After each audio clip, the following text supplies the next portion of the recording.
Tinapay mula sa langit. A daily morning devotion with CRC Family.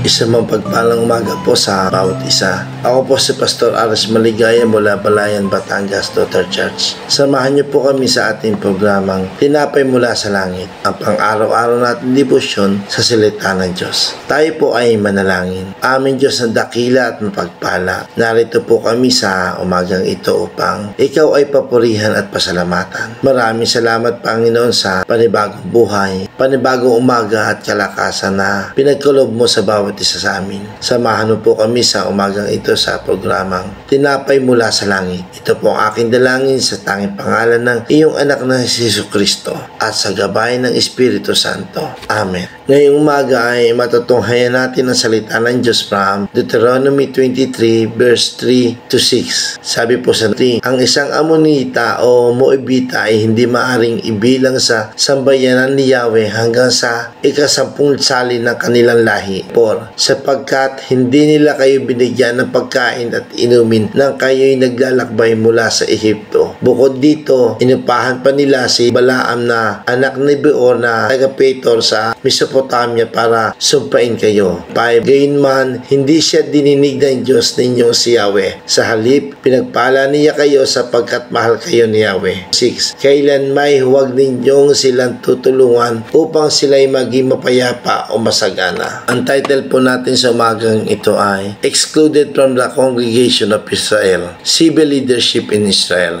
Bakit nga ba ang Moabita at Amonita ay hindi kasali sa sambahayan ni Yahweh? Ang mga Moabita at Amonita ay hindi kasali sa sambahayan ni Yahweh ayon sa turo ng Biblia dahil sa kanilang kasaysayan at pagtrato sa mga Israelita noong unang panahon na kanilang paglalakbay mula Ehipto patungo sa lupang pangako, at dahil dito ipinagbabawal ni Yahweh na makapasok ang mga Moabita at Amonita sa kongregasyon ng Panginoon ng Israel.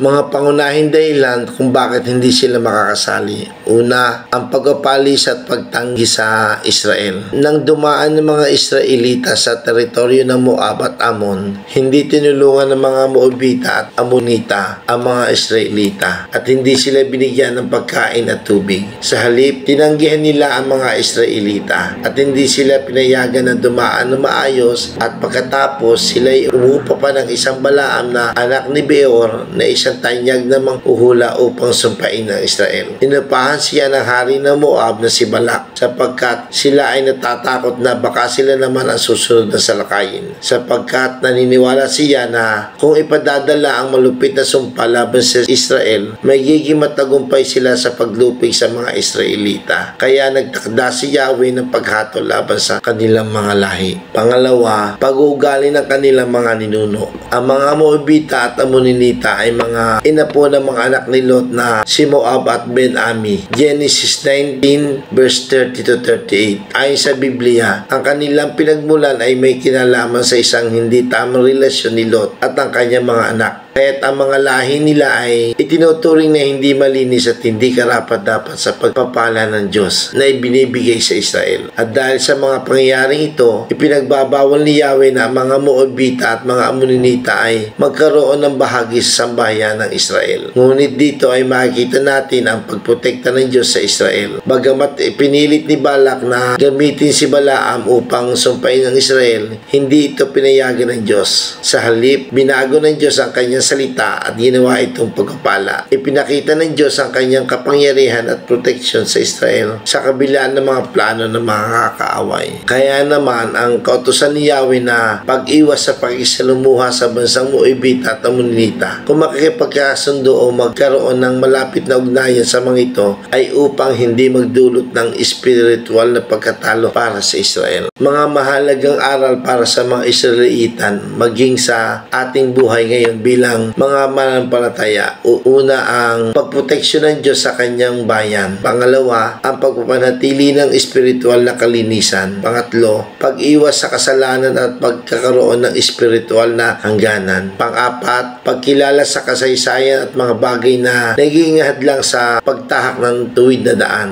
Number 5, pagpapahalaga sa relasyon ng Diyos na sino magpala sa bansang Israel ay pagpapalain din. Para po sa ating konklusyon, ang Deuteronomy 23 verse 3 to 6 ay nagpapakita ng isang mahalagang aral tungkol sa pagpapanatili ng kabanalan at integridad. Pinapaalala nito ang ating pakikisalamuha at relasyon sa ibang tao. Ang pagpapala sa bansang Israel ngayon ay isang makulay at makapangyarihang pag-alala ng katapatan at kabutihan ng Diyos sa kanyang mga pangako. Kahit na ang Israel ay dumaan sa maraming pagsubok, digmaan at mga hamon, na patuloy na pinoprotektahan at pinalalakas ng Diyos ang kanyang bayan sa pagkakaroon ng malayang bansa, pag-unlad sa agham, teknolohiya at agrikultura. Ipinapakita din ng Diyos ang kanyang mga walang katapusang pagmamahal at pag-aalaga sa kanyang hinirang. Gaya ng Israel, tayo rin ay tinatawag na magtiwala sa Diyos at magpatuloy sa pagsunod sa kanyang kalooban, sapagkat siya ay tapat sa atin. At sinabi rin sa talatang ito ang mga alituntunin para sa mga taong gustong sumali sa komunidad ng mga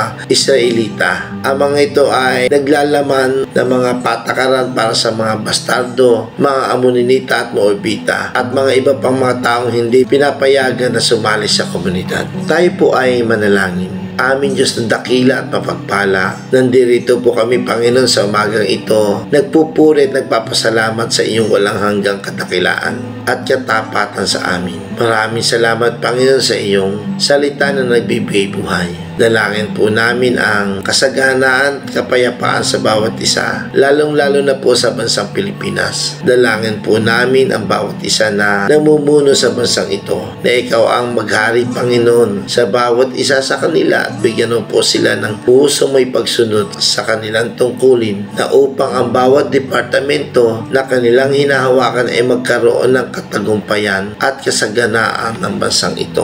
Bigyan mo po sila, Panginoon, talino na nagmumula lang sa iyo, upang ang bawat desisyon nila ay yung naayon lang sa iyo, Panginoon, at naayon sa batas. Pangunahan mo ang aming Presidente Marcos na ang bawat desisyon o ang bawat bibitawin ng salita ay yung naayon lang sa iyo at sa pakanan ng bawat isa. Maraming salamat po sa inyong pakikibahagi sa ating programa. Lagi po natin pagnilay-nilayin ang salita ng Diyos mula sa ating puso, dahil lubos po ang magiging kaunawan natin dito. Muli po ninyo kami samahan bukas sa pagninilay ng kanyang mga salita dito sa programang Tinapay Mula sa Langit. Malaya po ninyo i-share ang video na ito upang kayo rin ay maging pagpapala sa iba. Pagpalain po tayong lahat ng ating Panginoon. Magandang umaga.